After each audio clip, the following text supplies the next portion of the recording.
teman-teman harus ingat banget bahwa Trump dan keluarganya ini pemain kripto semua, bro. Keluarga Trump ini bertambah kaya 21 triliun rupiah dari kripto doang, bro.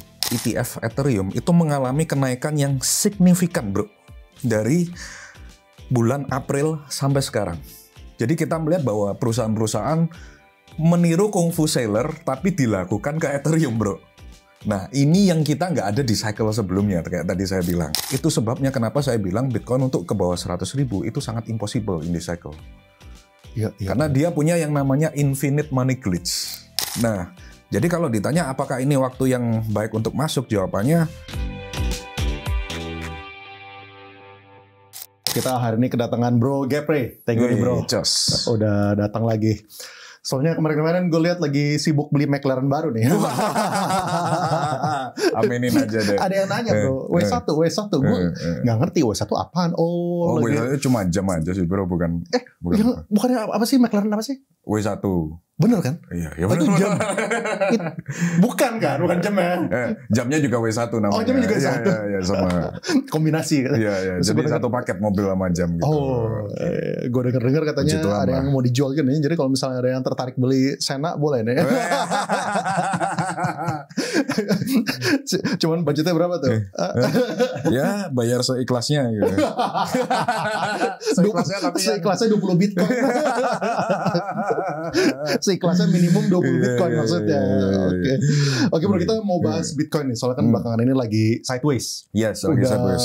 Sejak bulan Mei lah. 105.000, 120.000, 105.000, 120.000. Apa pandangan lo? Apakah Bitcoin bisa lanjutin rally ke 150, 200.000 gitu? Kalau dalam long term saya selalu bilang there is no top for Bitcoin. Kan istilahnya sama seperti bro punya rumah di sini kan. Kemudian bro ditanyain, rumah ini mau bro jual harga berapa? Pasti bro juga mikir kan, ya suka-suka gue kapan kalau gue mau jual nanti ya bisa. Istilahnya dalam jangka panjang there is no top for Bitcoin. Tapi yang hari ini kita bahas mungkin dalam setahun kali ya. Short term midterm lah. Short term midterm tuh biasanya range berapa tuh? Aku bilang mungkin 4-6 bulan. Oke. 4-6 bulan. Tapi in the long run, we always believe that there is no top for Bitcoin. Kalau dari data teknikal dari tim kita, short term itu kita paling tinggi 131.000, antara 129 sampai 131.000. Kalaupun sangat optimis, itu di angka 150.000. Kenapa? Ada beberapa alasan dalam short term ini. Pertama, kalau lihat di chart yang nanti teman-teman boleh lihat di layar ini ya, bahwa jumlah pembelian ETF atau volume ETF, aliran dana masuk ke ETF Bitcoin itu mulai mengalami penurunan bro sejak launching.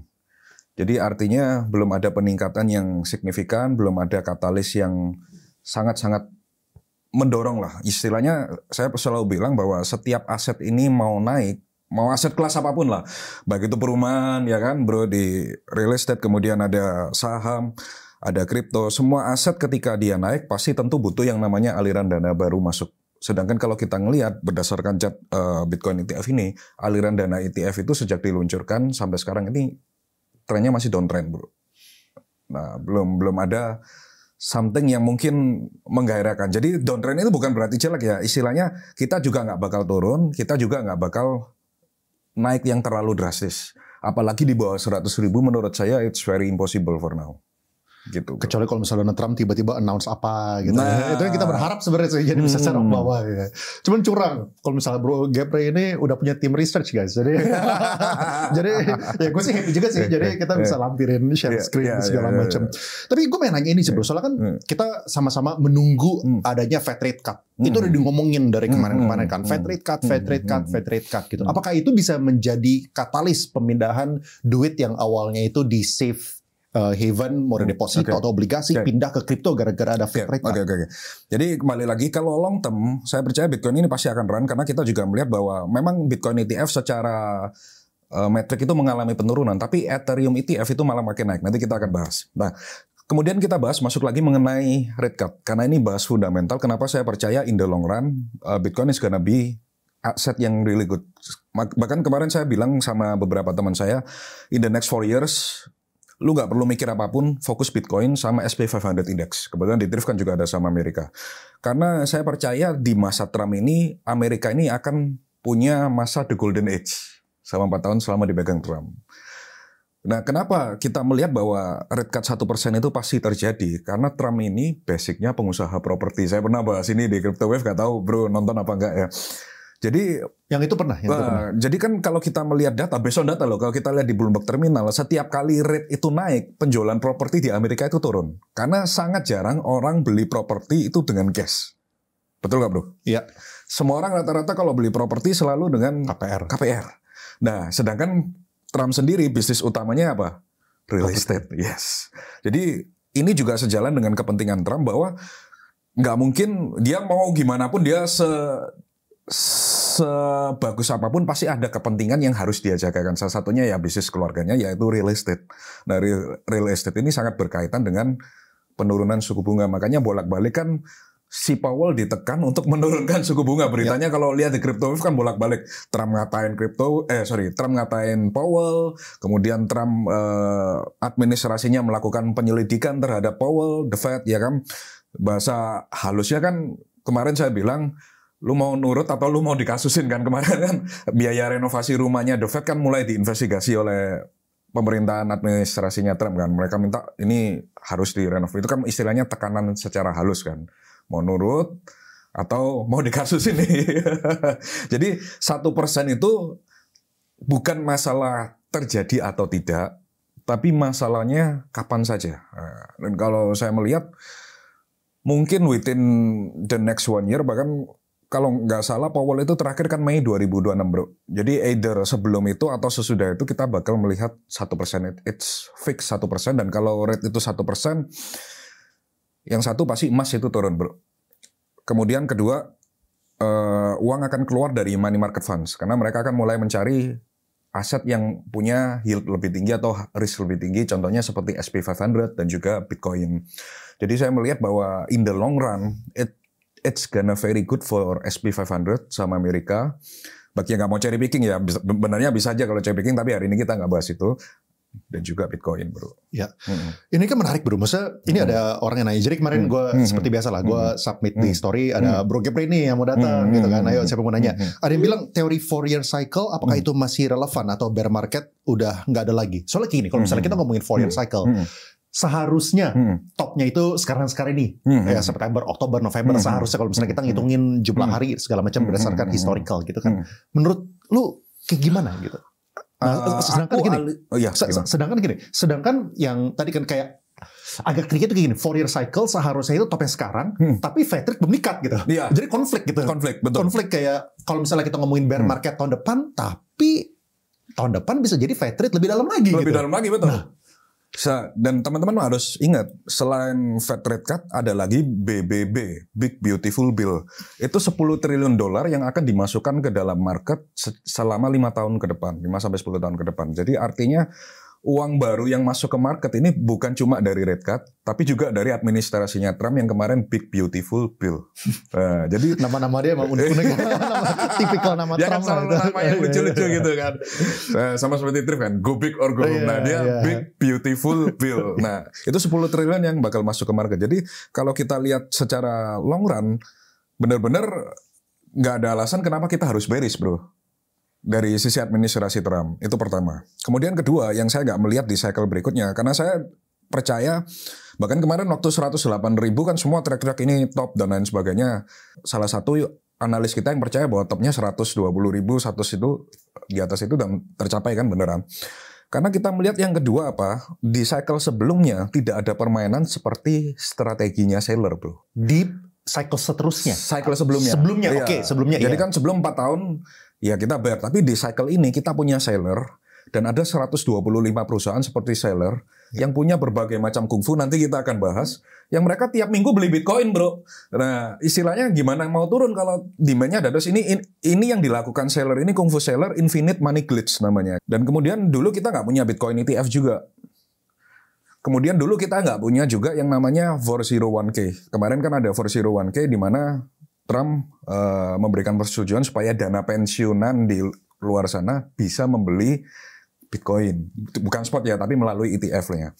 Ini juga nggak ada di cycle sebelumnya. Kemudian di cycle sebelumnya juga nggak ada perusahaan Ethereum Treasury, bro, yang juga nanti sebentar lagi kita akan bahas.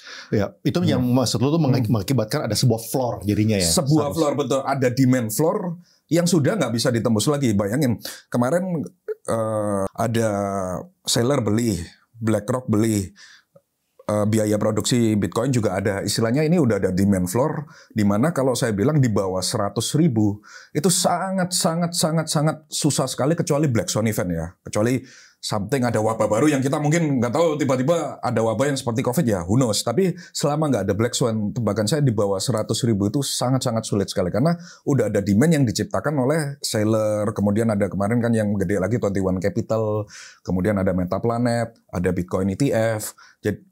Jadi ini udah create floor price namanya, floor price. Ya. Jadi sangat susah untuk turun di bawah angka itu, bro. Ya, kalau misalnya Ethereum gimana, kan sejak Mei dibandingin Bitcoin, Ethereum ini lumayan outperform kan rally-nya kan. Hampirnya itu 5.000 lah, walaupun betul. Over 4.000-an itu masih keren juga. Itu pengen tahu sih kayak apa yang mengakibatkan Ethereum itu bisa rally segitu kencangnya beberapa bulan belakang. Jadi sebenarnya tim CryptoWave sama Thrift udah call Ethereum itu sejak 9 Juni, bro. Kalau bro buka aplikasi CryptoWave dan juga sosmed CryptoWave sama Thrift, sejak 9 Juni harganya kalau nggak salah itu sekitar 2.500 ya. Kita udah call terus karena kita melihat bahwa perusahaan-perusahaan itu mulai membeli Ethereum. Kenapa alasannya? Karena untuk mereka membeli Bitcoin dan mengalahkan seller itu impossible. Karena seller udah kayak 10 step ahead. Jadi mereka cari apa yang kira-kira bisa mirip seperti seller ini, tapi nggak berkompetisi dengan seller, maka mereka masuk ke dalam Ethereum. Makanya waktu di call di Juni 9, itu kita call ini waktunya beli Ethereum, waktu itu 2.500. Kemudian di Juni 13, waktu itu podcast Rata Kanan, kita juga sebut waktu itu. Kita ingat waktu harganya sekitar 2.000 berapa gitu ya. Kita call target kita itu 4.520, bro. Kenapa? Karena kalau teman-teman lihat, ini boleh nanti share ya, total spot ETF Ethereum itu mengalami kenaikan yang signifikan, bro, dari bulan April sampai sekarang. Jadi kita melihat bahwa perusahaan-perusahaan meniru kungfu seller tapi dilakukan ke Ethereum, bro. Nah, ini yang kita nggak ada di cycle sebelumnya, kayak tadi saya bilang. Nah, yang juga menarik lainnya, teman-teman juga boleh lihat lagi di sini. Ini kita share screen. Perusahaan yang memegang Ethereum sebagai treasury itu juga terus naik, bro. Selain ETF-nya naik, perusahaan yang membeli Ethereum sebagai treasury-nya itu terus mengalami kenaikan. Bahkan sekarang sudah menyentuh 3 juta Ethereum yang dipegang oleh perusahaan-perusahaan. Yang itu sudah naik luar biasa sejak Juni atau Juli 2025. Jadi sejak kita call itu memang kita punya data banyak sekali ya di CryptoWave, dari Bloomberg Terminal, on-chain, dan lain sebagainya. Makanya kenapa kita selalu keluarkan research itu, kalau bro baca kan sangat berbobot sekali. Itu kita udah kelihatan sendiri, kalau kita udah kelihatan dulu bahwa memang perusahaan-perusahaan ini udah mulai akumulasi Ethereum. Mereka mau menjadi sellernya Ethereum, bro. Tujuannya itu seperti itu. Dan ini juga kenapa harga Ethereum itu pumping. Bahkan selain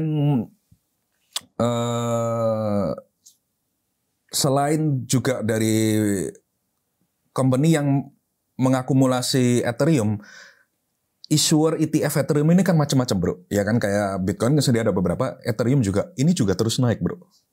Jadi kalau kita melihat inflow ke Ethereum, saat ini belum ada penurunan, bro. Jadi kalau dilihat, mungkin teman-teman yang mengikuti call kita atau yang sudah lama memegang Ethereum should be happy with this. Iya. Nah ini menarik kan, bro. Soalnya kan ETF Ethereum ini kan udah ada bukan baru di bulan Juni kan, udah dari sebelum-sebelumnya. Kayak kenapa sih kayak tiba-tiba mereka kok bisa ada sudden interest pengen kayak ayo kita pengen copy paste strateginya si seller tapi di Ethereum gitu. Kan kemarin kan kita waktu terakhir kita podcast kan emang yang kemarin ya kalau nggak salah yang apa sih, yang tahun lalu ya atau apa gitu kan, lu pernah jelasin di inilah ya, di sini salah juga. satu fundamental isunya. Betul.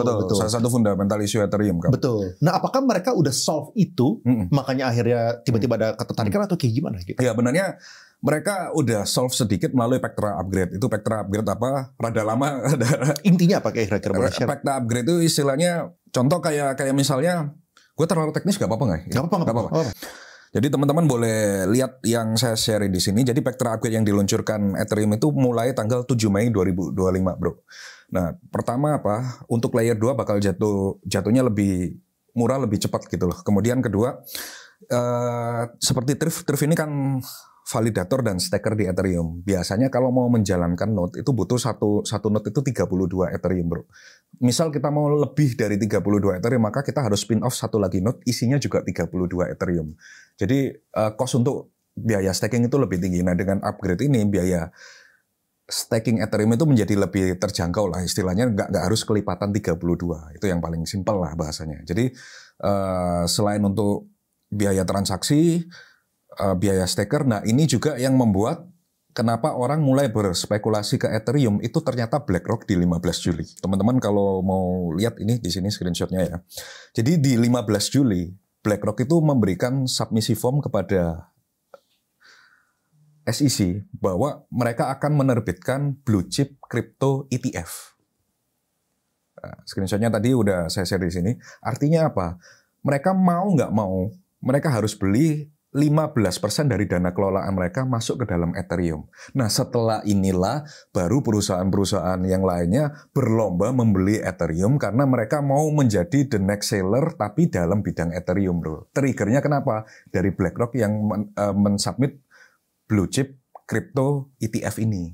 Blue chip 15 Juli. Blue chip crypto ETF ini tuh maksudnya mirip-mirip kayak S&P 500? Bukan. Istilahnya mungkin kayak kalau saham lokal ya 10 perusahaan teratas dibeli gitu lah. Kemudian jadi ETF kan. Kalau S&P 500 kan rada banyak kan. Iya. Ini kayak LQ45 sedikitnya gitu lah. Exactly bro, exactly. Nah, dan mereka suka nggak suka, mereka harus beli 15% dana kelolaannya ke Ethereum, bro. Soalnya itu nomor 2-nya secara market cap, secara nomor 2 terbesar gitu kan. Nah, jadi itu potensial ada inflow. Betul. Itu mengakibatkan interest perusahaan-perusahaan akhirnya pengen copy paste kungfunya si seller di Ethereum gitu. Karena trigger utamanya dari BlackRock itu, bro. Iya. Terus kalau misalnya dari tim lu punya research, ada nggak sih kan kalau misalnya ngomongin Bitcoin mungkin kan sulit buat nembus 150.000 gitu kan. Kalau misalnya Ethereum kayak gimana pandangan lu? Sebenarnya Ethereum paling optimis kita itu di angka 4.800. Itu udah menurut kita udah a good time to take profit menurut kita. Karena kita kalau sudah sejak 2.500 ya bro, kita masuk juga udah lama gitu. Termasuk kalau saya sendiri mah udah dari lama malah kayak Ethereum-nya. Jadi kalau bagi teman-teman yang trading secara short term 4.800 itu it's a very good time to take profit. Nggak tahu lagi kalau yang hold dari cycle sebelumnya ya mau nggak mau. Iya. Sekarang kita lanjut ke Bitcoin deh ya kan. Kita ngomong dulu tentang MSTR soalnya kan ada salah satu berita yang menarik bahwa si MSTR ini MicroStrategy nggak masuk ke S&P 500 yang gitu which is kan. sudah digadang-gadang kan bakal masuk ke sana. Iya, dan akhirnya kan dalam beberapa bulan terakhir harganya MSTR jadinya turun terus. Betul. Gitu. Pendapat lu kayak gimana gitu? Apakah one day mereka bakal bisa masuk kah atau apa gitu? Jadi kalau kita melihat dari source Bloomberg terminal kita, kenapa komite ini memutuskan untuk tidak memasukkan MSTR? Karena mereka melihat bahwa MSTR ini terlalu berkorelasi dengan Bitcoin. Bahkan kalau ditarik chartnya, Bitcoin dengan saham MSTR itu korelasinya 90%. Cuman lebih volatile. Jadi kalau Bitcoin naik, dia ikut naik, kalau Bitcoin turun, ikut turun. Nah inilah yang bikin salah satu pertimbangan komite kenapa tidak memasukkan MSTR ke dalam SP 500. Kemudian dan juga laba MSTR secara perusahaan itu belum konsisten, bro.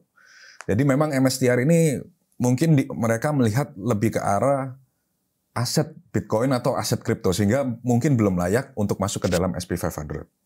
Tapi ada tapinya yang menarik adalah bahwa teman-teman harus tahu bahwa seller dan ekosistemnya ini punya yang namanya infinite money glitch, bro. Mereka bisa menerbitkan berbagai surat utang, isu saham baru untuk membeli Bitcoin. Kenapa kita bilangnya itu money glitch? Karena setiap dia beli Bitcoin, kalau harga Bitcoinnya naik, sahamnya ikut naik, surat utangnya juga lebih berharga kan. Akhirnya dibelikan Bitcoin lagi, Bitcoinnya ikutan naik, dia ikutan naik lagi. Jadi ini seperti infinite money glitch, bro. Nah, kenapa ini sangat penting dan nggak ada. Dan saya bilang ini bakal membuat cycle ini berbeda. Karena kalau bro lihat, Bloomberg Terminal, pemegang saham strategi, itu orang-orang yang penting, bro. Contoh ada bank sentral, bro. Ada bank sentral sebuah negara itu megang sahamnya strategi. Ada insurance company yang megang sahamnya strategi. Kenapa? Karena by peraturan mereka belum boleh beli Bitcoin secara langsung. Sehingga mereka memutuskan, gua mau nih exposure di Bitcoin. Caranya apa? Ya cuma melalui saham strategi ini. Jadi akhirnya apa? Kalau sampai saham strategi ini turun, saya yakin shareholdernya, ada BlackRock juga by the way, dana kelolaannya yang masuk ke sini, mereka akan tentu menekan seller. Cari cara dong, supaya saham lu nggak turun terlalu jauh gimana? Ya caranya mereka akan menerbitkan berbagai macam kungfu baru untuk beli Bitcoin lagi. Iya. Dan ini seperti looping yang akan terus terjadi. Dan bedanya, seller nggak pakai leverage bro. Jadi ini nggak bisa dilikuidasi. Dia kan pakai convertible notes itu kan ya? Yes, ada yang namanya STRD, STRK, STRC, STRF. Nggak tahu nanti dia ngeluarin apa lagi. Jadi istilahnya dia itu punya bonds yang akan dibayarkan dengan bunga 10%. Kalau dia mampu bayar. Kalau nggak bayar ya nggak apa-apa. Tapi orang kan percaya dengan dia punya brand dan strategi, kenapa itu sebabnya orang membeli ini gitu loh bro. Dan itu dia masih terus, kayak tadi saya bilang ada STRD, STRK, STRC, STRF bahkan. Dan nggak tahu, who knows dia bisa menerbitkan produk baru apalagi untuk mencegah dia kehabisan kungfu gitu bro. Jadi kalau ditanya saham strategi apakah akan terjun bebas ke bawah, saya rasa ini dengan Bitcoin akan sama bro. Nggak akan sama seperti Bitcoin, nggak akan ke bawah 100.000. Strategi juga punya kepentingan yang sama si seller bahwa pemegang sahamnya mereka ini orang-orang penting semua gitu. Ya. Terus kalau misalnya ini kan sebenarnya kan yang tadi kan ya STRD, SRK, SRF itu kan sebuah hal yang relatively baru dibandingkan kungfu dia sebelumnya. Kungfu dia sebelumnya kan dia rilis convertible notes kan. Ya. Nah boleh share nggak sih bedanya apa sih yang ini sama yang convertible notes sebelumnya gitu? Jadi bahasa gampangnya ya bro, kalau kita ngomongnya dia itu seperti punya surat hutang lah bro. Istilahnya dia punya surat hutang dengan kupon 10%. Jadi dengan kupon 10% ini dia boleh bayar bunganya 10% atau dia nggak mau bayar juga nggak apa-apa. Tapi hebatnya adalah ini adalah bonds. Bonds ini bisa diperdagangkan di secondary market bro. Jadi istilahnya apa? Ini sangat liquid sekali. Bahkan kalau boleh lihat di Bloomberg Terminal, market bonds itu sangat besar. Dan ini yang dilakukan oleh seller. Jadi dia udah nggak pakai. Kalau dulu sebelumnya dia pakai convertible notes, kemudian dia pakai Bitcoin, dijaminkan beli Bitcoin lagi. Itu potensi kena likuidasi kan masih ada untuk menjaminkan Bitcoin. Nah, sekarang dia sama sekali nggak punya potensi likuidasi. Iya. Nah kan ini kan apa namanya? Kalau misalnya kita ngomongin misalnya ya kayak kan yang SRK, STRD, STRF ini kan sebuah hal yang relatively baru. Tapi sebelumnya kan dari yang sebelum-sebelumnya kan versi dia itu lalu menggunakan yang convertible notes ini kan. Ya. Nah, apakah itu jadi sebuah concern dan resiko ya? Misalnya nih, contoh ya, kalau misalnya kalau misalnya harga Bitcoin sampai turun, kan orang kan otomatis nggak mau convertible notes-nya jadi saham. Dan berarti kan mereka harus bayar utangnya itu dengan mereka punya cash flow atau dengan mereka menjual Bitcoin gitu kan. Tapi ini pemahaman yang salah, bro. Oke. Pemahaman yang salah. Karena seller bisa menerbitkan bonds baru lagi. Misalnya udah STRK, STRF lah. Bisa aja dia keluarkan sampai STRZ misalnya. Dan tiap ini punya definisi yang berbeda-beda, punya kupon yang berbeda-beda. Jadi kalau misalnya dianggap Bitcoin terlalu murah, dia bisa menerbitkan baru lagi. Dan pasti bakal ada orang yang beli lagi bro, karena ini bonds market. Dan ini very liquid untuk membeli Bitcoin lagi. Dan kalau ditanya back bonds-nya apa? Ya Bitcoin. Tapi kalau dibalik apakah Bitcoin turun ini nggak bisa dibayar? Enggak, karena jumlah Bitcoin-nya dia kalau nggak salah itu dia punya target sekitar 84 billion bro. Jadi dia masih ada room untuk menerbitkan ini. Jadi itu kalau Bitcoin turun dia tinggal menerbitkan kungfu baru atau nanti dia punya kungfu baru lagi untuk menarik uang dari trade fee, dibelikan Bitcoin lagi. Jadi itu sebabnya kenapa saya bilang detailnya nanti kalian beneran harus tonton di kelas bersama Pak Ray bahas kungfu MicroStrategy karena itu 30 menit bro, cukup panjang kalau kita jelasin semua. Jadi istilahnya beda dengan pemahaman orang-orang bahwa kalau Bitcoin turun seller bakal kena likuidasi, seller habis. Enggak bro. Justru kalau Bitcoin turun seller akan beli lagi. Itu sebabnya kenapa saya bilang Bitcoin untuk ke bawah 100.000 itu sangat impossible in this cycle. Iya, iya. Karena dia punya yang namanya infinite money glitch. Itu bro. Tapi dia membayar hutang dan membayar kuponnya dan yang bunga yang dia janjikan lah ya. Itu bukan dengan apa kan soalnya kan dia nggak punya cash flow kan. Secara bisnis dia punya software bisnis kan begitu ya kecil banget lah. Bisa dibilang bilang nggak ada non-existent dibandingkan dengan dia punya aset Bitcoin dan juga dengan dia punya utang gitu kan.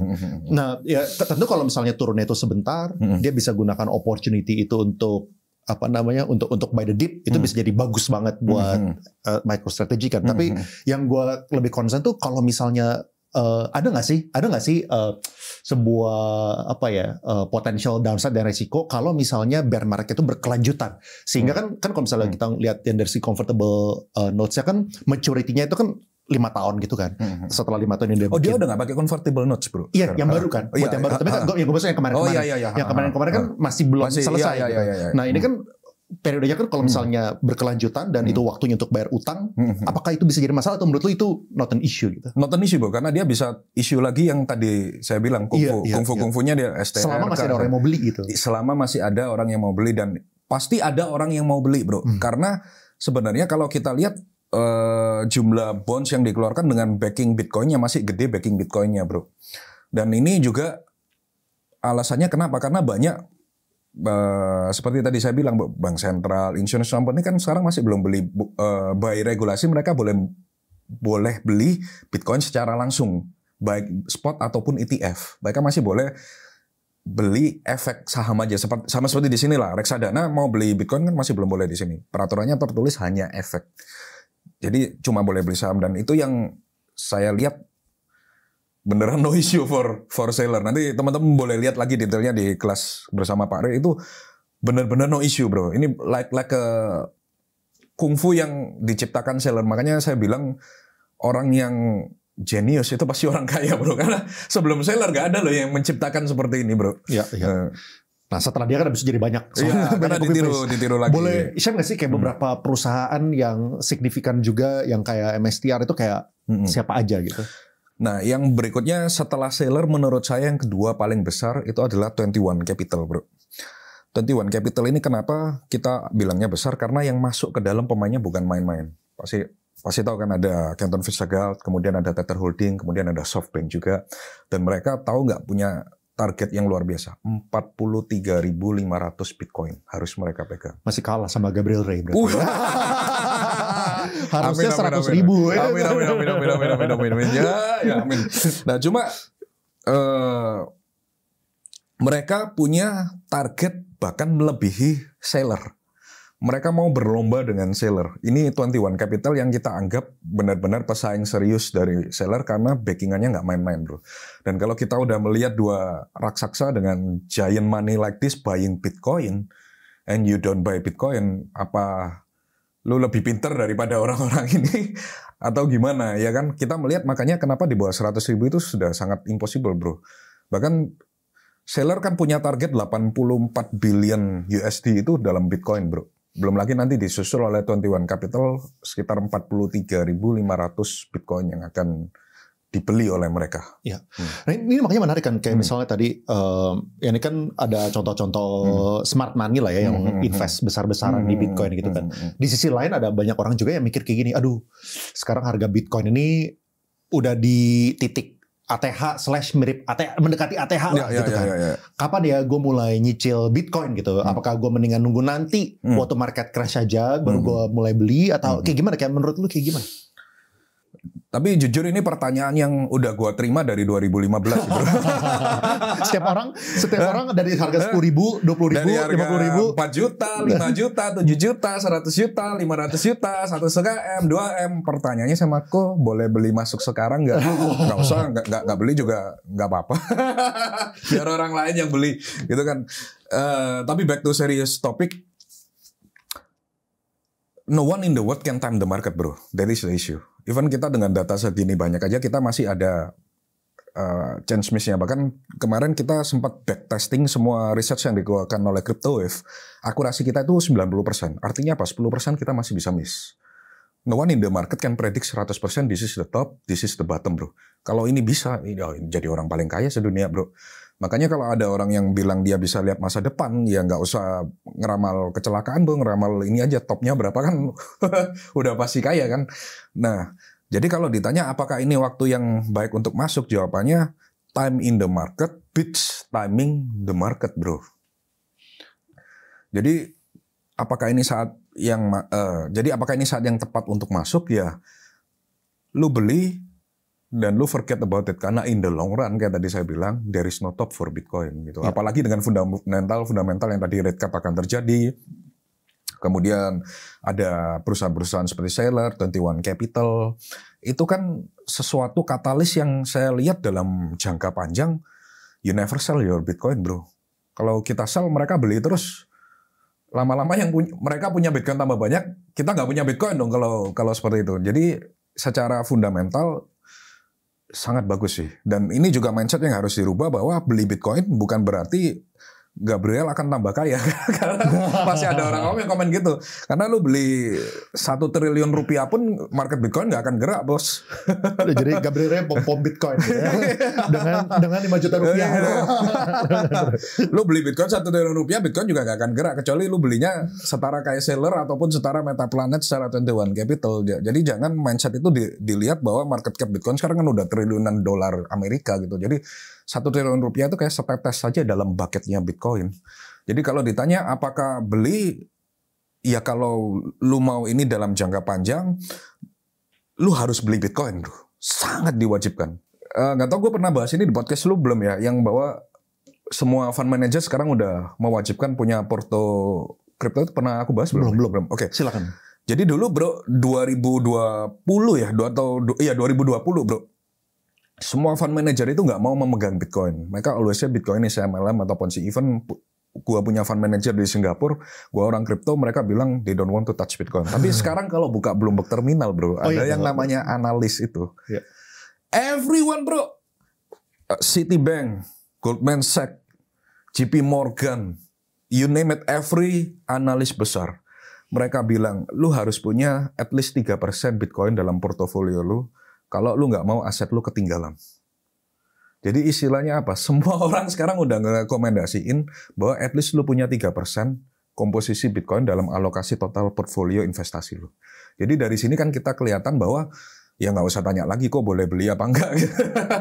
Ini kan orang-orang pintar semua yang ngomong kan, mereka punya data yang mungkin lebih banyak lagi dari saya gitu loh. Jadi in the long run kalau mau beli Bitcoin ya you buy, you hold, and you forget. Nah carikannya kapan? Waktu butuh aja. Nah makanya pertanyaan tambahannya kayak gini. Soalnya kan mungkin kalau misalnya kita podcastnya tahun lalu orang mungkin udah lupa dengan adanya Ethereum lah, yang the queen-nya orang udah apalagi udah nggak perform lama gitu kan. Nah sekarang buat teman-teman terutama kan banyak juga yang profesional, nggak punya tim research kayak lu lah, gitu kan. Nah apakah menurut lu ya mereka itu nyicilnya Bitcoin aja, atau mereka juga boleh mempertimbangkan Ethereum juga? Oke, bro, jadi ini yang fun fact yang menarik, bro, bahwa saya selalu bilang komposisi itu 70-80% wajib Bitcoin. Nggak boleh ditawar, harga mati. Kalau lu mau sukses, mau bertahan di kripto ya. Baru sisanya lu cari koin yang betanya lebih tinggi, baik itu Solana atau Ethereum, meme coin, dan lain sebagainya. Tapi kalau saya pribadi, saya menyarankan Ethereum, karena itu tadi, banyak orang yang, perusahaan-perusahaan yang terus membeli Ethereum, meniru Saylor. Mereka mau jadi Saylornya Ethereum. Dan kemudian yang menarik, teman-teman boleh lihat yang saya share di sini, bahwa Solana ETF itu sebentar lagi diluncurkan. Ini ada data dari Bloomberg Terminal, bahwa harusnya paling lambat deadline ETF Solana itu Oktober tahun ini, bro. Jadi harusnya bro. Kalau tidak ada sesuatu yang jelek, dan kalau kita melihat administrasi Trump kan sangat pro kripto, maka ETF Solana itu akan diluncurkan Oktober ini. Jadi mungkin teman-teman juga boleh menambahkan sedikit Solana menjelang diluncurkannya ETF Solana. Karena buy on rumor, sell on news, bro. In short term ya, gue bilang ya, bukan untuk jangka panjang ya. Dan kemudian kan kita juga melihat bahwa chain Solana ini juga sempat sangat hype karena meme coin-nya kan. Jadi saya melihat bahwa in the short term, Solana ini bagus untuk spekulasi. Ini teman-teman boleh lihat ada yang sudah kita kotakin nih di sini, bahwa beberapa perusahaan-perusahaan besar itu sudah mengajukan ETF Solana dan deadline-nya Oktober ini, bro. Menarik. Lu boleh sharing nggak sih buat teman-teman yang nggak gitu deep di kripto ya, sedikit ini aja, sedikit konteks, apa itu Bitcoin? Bitcoin itu stands for apa? Lalu apa itu Ethereum? Lalu apa itu Solana? Kayak Ethereum, ya jadi 3 itulah yang gede-gedenya aja. Oke. Dan selain Ethereum, Solana, ternyata ada data yang menarik juga bro, bahwa ada juga perusahaan yang sekarang bikin Solana Treasury bro. Jadi Bitcoin Company Treasury udah, Ethereum Company Treasury sudah. Sekarang ada lagi perusahaan-perusahaan yang bikin Solana Treasury Company. Nah ini listnya teman-teman boleh lihat di sini ya. Udah dikumpulkan oleh tim research CryptoWave dan juga Thrift. Jadi kita melihat bahwa Solana benar-benar should be a good bet in the short term bro. Jadi Bitcoin itu apa? Bitcoin itu seperti anggapannya bapaknya semua kripto lah. Istilahnya kalau Bitcoin digital gold 2.0 saya bilang, karena dia lebih digunakan untuk store of value penyimpanan. Kalau Ethereum lebih ke arah smart contract lah, atau DeFi. Dia nggak punya max supply seperti Bitcoin. Dia lebih ke arah yang digunakan adalah DeFi dan DApps-nya. Dan menurut saya DeFi-nya itu benar-benar world changing situation ya. Ini benar-benar sesuatu yang nggak ada sebelumnya. Jadi Ethereum ini benar-benar bagus, tinggal masalah dia solve yang saya bilang kapan hari fundamental isunya itu. Dan kita lihat juga bahwa Ethereum Foundation juga semakin berbenah kan dengan adanya Pecta upgrade dan lain sebagainya. Kemudian yang ketiga, Solana itu kan menggunakan proof of history. Ini juga yang baru.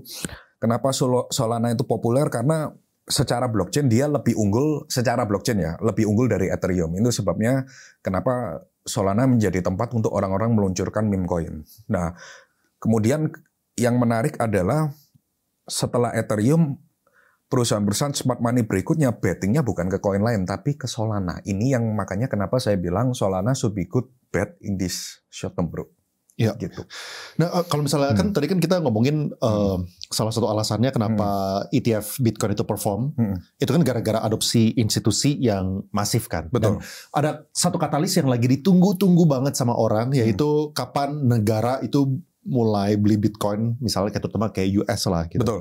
Nah, menurut lo apakah dalam jangka waktu yang dekat US atau negara-negara yang major lainnya itu berpotensi untuk masuk ya? Oke, teman-teman boleh lihat lampiran yang kita kasih di sini. Ada yang namanya Bitcoin Act, bro.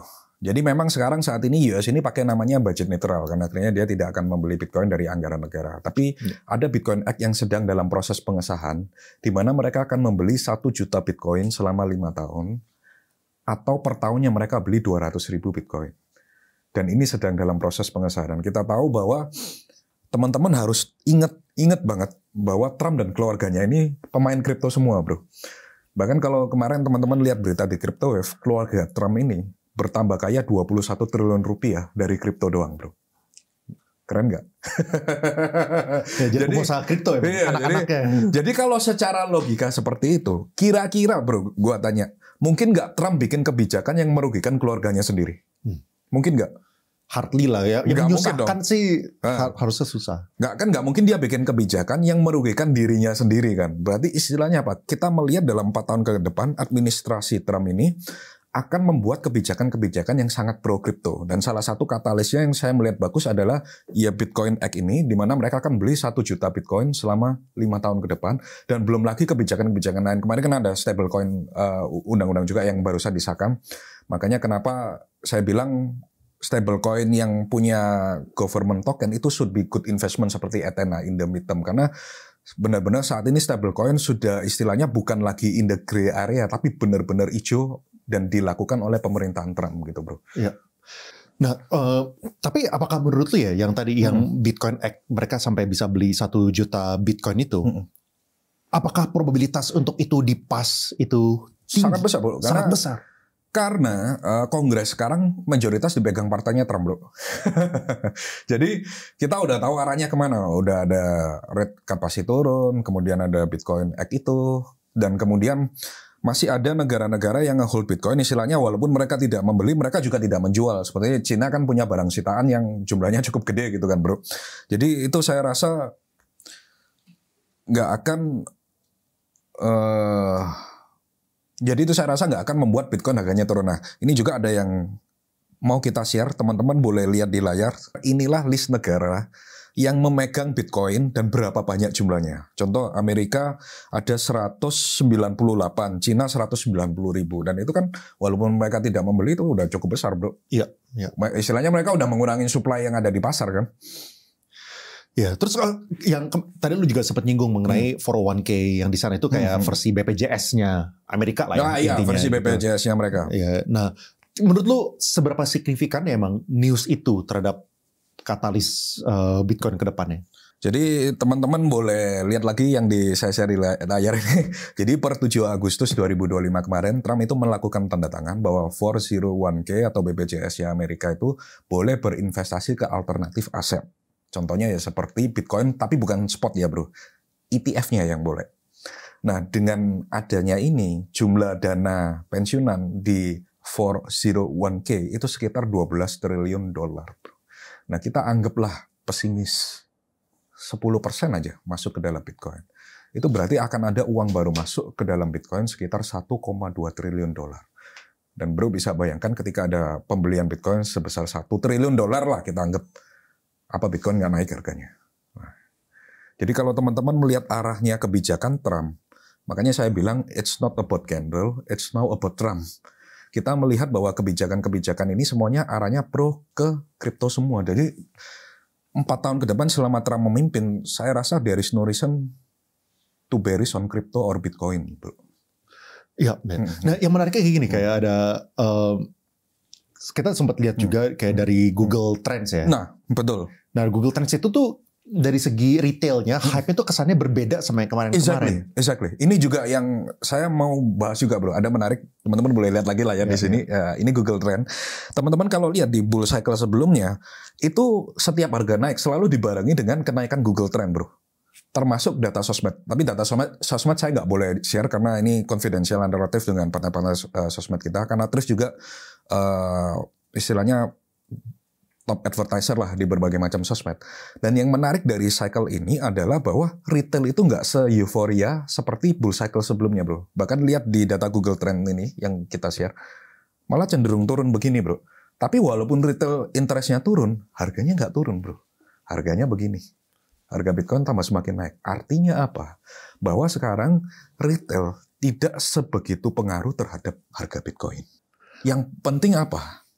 Smart money, institusi, country yang sekarang sedang bermain dalam Bitcoin. Jadi kalau lu bilang, gue nggak mau beli Bitcoin, nanti si itu tambah kaya, nanti sini tambah kaya, ya silakan. Karena retail doesn't matter anymore gitu. Yang matter sekarang itu country, institusi, dan company bro. Institusi seperti dan juga ETF. Jadi inilah yang membuat harga Bitcoin terkerek naik terus. Jadi retail doesn't matter anymore. Bahkan kalau kita lihat dalam volume ininya, ya volume retail nggak sebanding dengan uang masuk dari ETF, Bitcoin Treasury Company, kemudian dari negara-negara yang beli Bitcoin, dan kemudian uang masuk dari yang seperti Sailor, Metaplanet, 21 Capital. Gitu. Apakah bisa diartikan juga, since hype-nya belum tinggi, yang diharapkan adalah hype-nya retail itu bisa jadi katalis untuk dorongan ke atas lagi. Bisa dilihat gitu nggak sih? Atau menurut lu retail punya duit udah doesn't matter dengan adanya institution negara gitu? Retail money doesn't matter now bro. Jadi mau mereka euforia, mau mereka bear ya. Kalau mereka bear selalu ada seller yang untuk membeli lagi dengan berbagai macam kungfunya. Karena saya yakin seller di under pressure dari pemegang sahamnya bahwa ini nggak boleh sampai Bitcoin menjatuh dan harga saham strategi ikut jatuh. Maksudnya mereka punya ekosistem sendiri. Bahkan saya tahu ada data yang saya nggak bisa publish. Mereka mau menerbitkan kungfu baru lagi bro. Udah ditawarkan ke berbagai macam fund manager gitu loh. Jadi I don't think mau retail beli atau enggak, it will matter for the price of Bitcoin. It doesn't matter. Mungkin kalau meme coin masih bisa lah. Ada market cap kecil. Ya, market kecil loh. Mau FOMO, mau fear and greed itu silakan. Tapi kalau Bitcoin saya rasa really doesn't matter anymore retail. Bahkan dari data kan udah kelihatan. Bahkan kalau teman-teman lihat data sosmed ya, ini juga yang berbeda bahwa retail sekarang nggak se-euforia dulu bro. Jadi ketika harga Bitcoin naik, kemarin waktu kita cek data sosmed, itu ya biasa-biasa aja.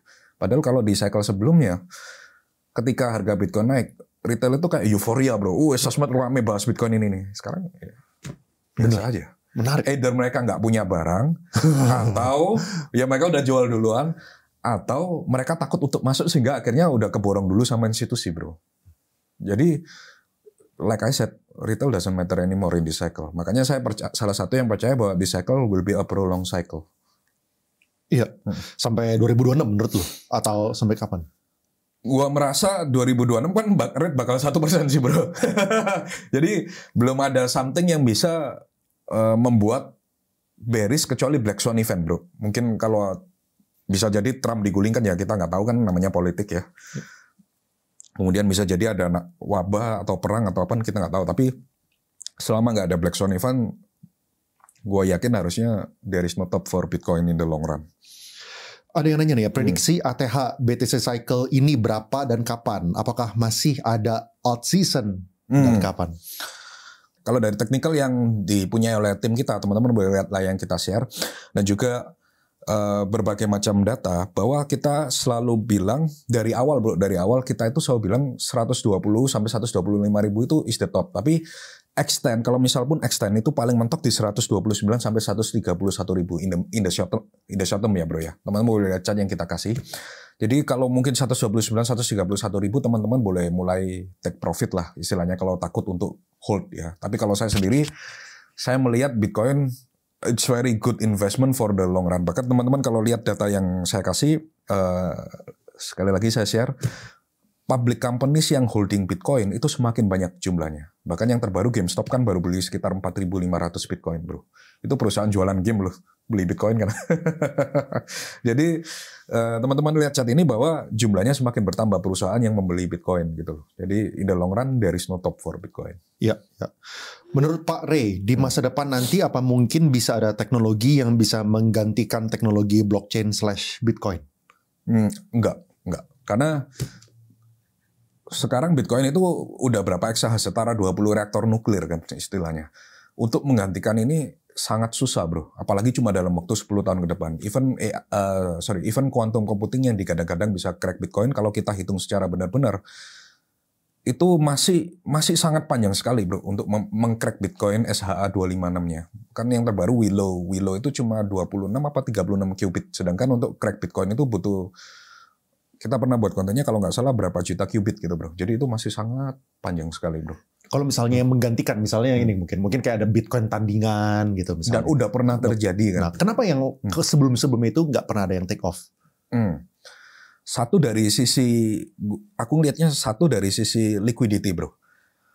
Orang sudah punya trust ke Bitcoin ini cukup besar.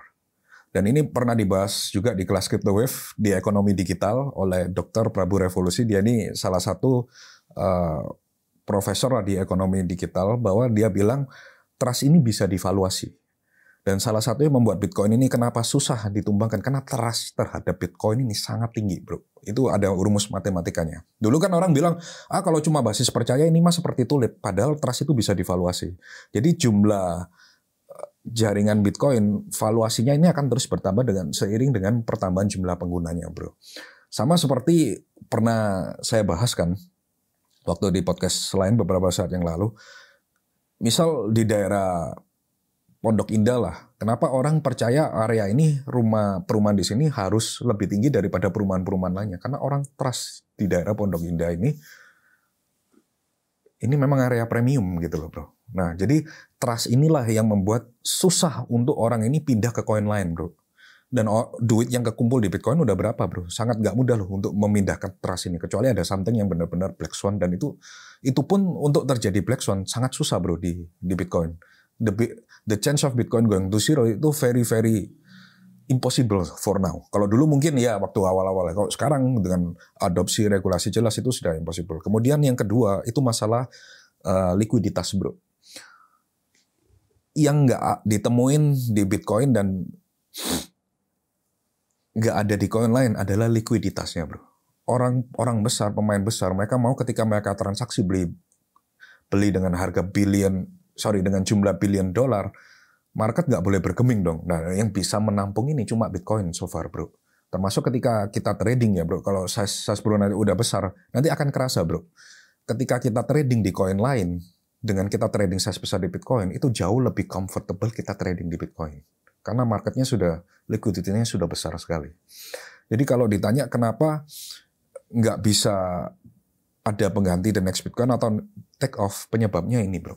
Sama ini kali ya, apa namanya, nggak ada orang di belakangnya itu kali ya. Nggak ada orang di belakang maksudnya? Maksudnya kan kalau misalnya kadang-kadang ada yang launching Bitcoin kiri kanan, dia udah pegang supply-nya atau ada kepentingan khusus. Iya, betul. Kalau ini kan Bitcoin kan full punyanya publik gitu betul, kan. Betul. Jadi mau replicate itu gimana caranya? Betul. Kalau misalnya Bitcoin habis ditambang di 2140, emang masih ada orang yang mau mining? Nah mungkin ini pertanyaan juga gini sih, emang kesannya kalau misalnya kita ngomongin 2140 mungkin agak masih hidup lama. Emang bro. Jauh banget. Nah pertama itu. Tapi mungkin yang ditanyain kayak gini, soalnya kan orang juga kalau misalnya invest sesuatu kan based on masa depan gitu kan. Jadi mungkin nggak usah nunggu 2140, mungkin di tahun 2070, 2050 udah kena efeknya atas dasar apa yang akan terjadi di masa depan ya. Mungkin orang ini mikir untuk cucunya kali. Kepanjangan bro, masih 140 tahun lagi. Ya, sebenarnya nggak perlu dibahas sih kan, lu juga belum tentu hidup 140 tahun lagi kan. Nggak usah mikir jauh-jauh guys, mikir itu sekarang. Tapi kalau mau sedikit share ya tebakan dari analisa kita, kalau di 2140 ketika Bitcoin itu habis, miner masih bisa hidup dari biaya transaksi karena harga Bitcoin sudah naik tinggi bro. Ini ada lagi yang udah kita share. Nah nanti boleh lihat di sini. Ada bull scenario, ada bear scenario kalau Bitcoin itu habis ditambang dan it doesn't matter for miner. Ya mereka masih bisa dapat duit dari situ. Transaction fee bro. Transaction fee. Ya. Ada yang nanya tentang pajak kripto. Pajak kripto please.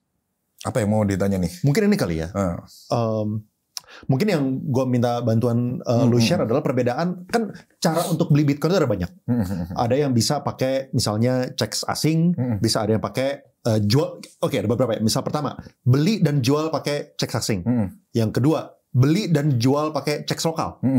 Yang ketiga, mix ya. Nah, Dicampur di mix luar. kan dicampur kan. Beli dari asing, bisa di tradingin, naik ke atas, habis itu jual gitu kan. Di lokal. Nah, itu, kita mau satu yang paling simpel dulu. Cek asing. Jadi yang pertama sekarang itu ini saya ngomong bukan dari saya sebagai owner exchange ya. Saya ngomong melihat dari kacamata seorang dirjen pajak, seorang AR, ya kan. Nah, biasanya ketika terjadi pembelian dan penjualan, AR itu akan melihat imbang atau tidak antara pajak yang dibeli dengan pajak yang dijual, ya kan. Nah, yang jadi masalah ketika beli di cek asing, maka di sisi sininya itu timpang, bro. Akhirnya kan belinya kapan nih nggak tercatat, tiba-tiba punya jual segini banyak. Nah, inilah yang akhirnya banyak menimbulkan pertanyaan dari AR kepada wajib pajak. Nah, ketika ini timbul biasanya muncul SP2DK, bro. Atau pembetulan. Makanya saran ketika uang sudah besar ya mungkin kalau uangnya masih kecil dan mau sembunyi ya silakan. Namanya orang mau macam-macam kan kita juga nggak bisa kontrol. Tapi kalau memang uangnya sudah besar, itu sangat disarankan bermain benar-benar di wilayah yang legal putih. Istilahnya belinya ya dicek lokal, jualnya juga dicek lokal supaya apa? Pajaknya final, bro. Jadi nggak peduli untung 10M, untung 20M, pajak lu udah final 0,21%. Itu yang orang-orang nggak aware. Banyak sekali orang yang terkena SP2DK karena ini bro isunya. Dan ini fakta lapangan memang udah terjadi. Jadi bukan saya yang ngomong ya, konsultan pajak yang ngomong, yang istilahnya dia handle klien begitu banyak. Nah mungkin ini kali, kalau misalnya itu tadi kan kita ngomongin yang cek lokal kan. Banyak orang belum tahu juga, mungkin ya ada beberapa yang cek asing. Emang kalau misalnya pajak cek asing itu kayak gimana? Jadi cek asing atau bahkan DEX lah gitu. Ya, oke. Jadi cek dan DEX itu sama-sama dikenakan pajak progresif hingga 35%. Bukan pungutan sendiri ya, Bu. Banyak orang mentafsirkan peraturan pajak itu keliru. Oh, kalau nggak punya izin kan ditulisannya kali 2. Itu kalau mereka sudah bekerja sama dengan Dirjen Pajak. Jadi contoh TRIF ini untuk memungut pajak, kita harus ada perjanjian kerjasama dengan Dirjen Pajak baru kita boleh mungut. Nah, sedangkan cek luar, mereka bisa punya perjanjian dengan Dirjen Pajak untuk memungut itu, tapi dengan tarif 2 kali dari TRIF. Tapi masalahnya di cek luar, nggak ada yang punya perjanjian dengan Dirjen Pajak, bro. Itu sebabnya kenapa nggak bisa self-reporting, oh misalnya lokal 0,21%, luar maka 0,42%. Itu nggak bisa. Banyak yang ngomong kayak gitu soalnya. Karena nggak ada. Karena untuk bisa seperti itu, cek luar itu harus punya perjanjian dengan Dirjen Pajak untuk memungut. Lalu nanti cek luar itu yang menyetorkan ke Dirjen Pajak. Karena sifat pemotongan ini bukan self-assessment. Nah, orang-orang berkira bisa, oh gue trading di luar, tinggal kali aja per trading 0,42%, gue laporkan self-assessment. Nggak bisa, bro. Karena kita ngomong dari sisi cek ada channel pembayaran sendiri dari lembaga yang harus disetorkan ke negara, bukan sebagai pribadi yang menyetorkan ke negara gitu bro. Jadi kalau cek keluar otomatis progresif 35%, dan saya udah lihat berbagai macam orang yang pajaknya kena periksa itu dipukul rata 30%, 35% maksimum bro. Nggak peduli itu ya mereka bertafsiran ini itu kan tafsiran orang. Tapi kan kita bukan melihat berdasarkan tafsiran, tapi kita melihat berdasarkan peraturan perundang-undangannya. Dan dari peraturan perundang-undangan itu bisa diberlakukan kalau cek keluar itu ada perjanjian kerjasama dengan Dirjen Pajak. Nah, jadi selama mereka nggak punya perjanjian dengan Dirjen Pajak, ya mereka kena progresif 35%, baik itu DEX dan cek keluar. Ya. Ada pertanyaan lebih dalam lagi nih kalau misalnya kita ngomongin pajak ya. Bisa aja kayak gini, misalnya beli 1 Bitcoin gitu misalnya di cek lokal. Ya. Abis itu dia transfer nih ke Bitcoinnya, ke DEX atau ke cek asing gitu ya. Dia tradingin, pakai per BTC atau pakai apapun lah gitu. Bisa Bitcoinnya jadi 2 gitu misalnya. Sekarang balikin lagi 2-nya ini ke cek lokal. Ke cek lokal, betul. Nah, abis itu dia jual nih 2 Bitcoinnya gitu. Nah, apakah itu bisa dibilang, kan gue satunya ini gue tradingin udah berhasil jadi 2. Nah, sekarang gue jual 2, berarti gue belinya kena lokal, yang gue jual kena lokal dong. Apakah mindset kayak gitu make sense? Ini tergantung pandangan AR masing-masing bro. Tiap cabang, tiap KPP beda-beda. Ada yang bisa menerima ini, ada yang nggak bisa menerima. Jadi saya nggak berani jawab untuk yang ini karena kadang ada AR yang bisa menerima. Oh ya udah, belinya ada, jualnya ada. Tapi kalau misal ada AR yang misalnya tidak menerima ini ya biasanya ada SP2DK gitu aja. Surat cinta. Iya. Gue merasa ini mungkin bisa jadi the next Hyperliquid, walaupun mungkin nggak sebesar Hyperliquid. Gue mau wakili pertanyaannya netizen ya. Gue tahu apa yang dalam pikiran mereka. Bang, $55 boleh masuk sekarang nggak? Gue mau wakili mereka bro. Gue udah bilang. Udah ATH loh sekarang. Sekarang $55 masih tanya boleh masuk apa enggak? Jawabannya, jadi kalau ditanya, saya melihat kalau Ethereum ini akan pumping, maka sektor berikutnya yang akan kena adalah sektor ini bro. Apakah seorang Gapray ada rencana untuk melakukan trimming? Jadi kalau ditanya apakah saya akan trimming kalau ada